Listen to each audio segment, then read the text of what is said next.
Hola amigos, soy Mr. Pedro 007 y aquí os traigo un nuevo glitch, pues, que es estar encima del mapa flotando.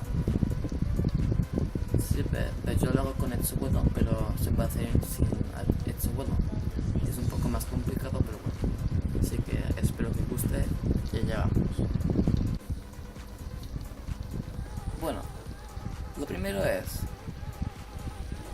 En esta no, en aquí. Os ponéis aquí, saltáis y os tenéis que quedar aquí. Luego sería hacia la izquierda y doble salto, impulso derecha. Perfecto. Luego sería ir corriendo aquí, hacer salto, impulso, salto, hecho vuelo y luego impulso. A ver.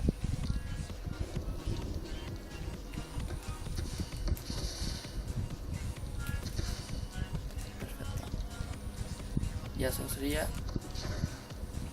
quedar aquí. Y así de fácil.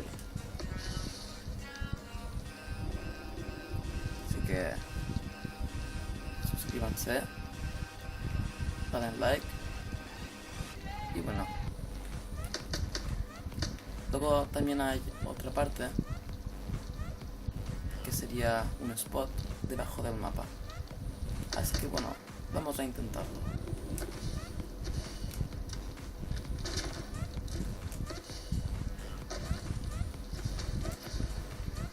Bueno, consiste en quedarse aquí debajo. Así que nos ponemos aquí. Necesitamos Etsubudo. Y yo no tengo, bueno, espera un momento.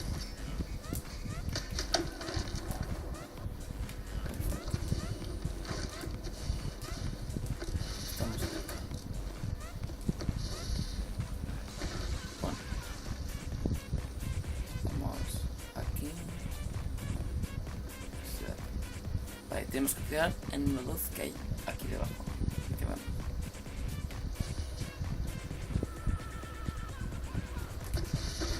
Perfecto. Y bueno, prácticamente aquí solo podemos matar si vamos por aquí y por allí. Así que esto es todo. Suscríbanse, denle like y si les ha gustado, pues suscríbanse, así está. Espero que les haya gustado mucho.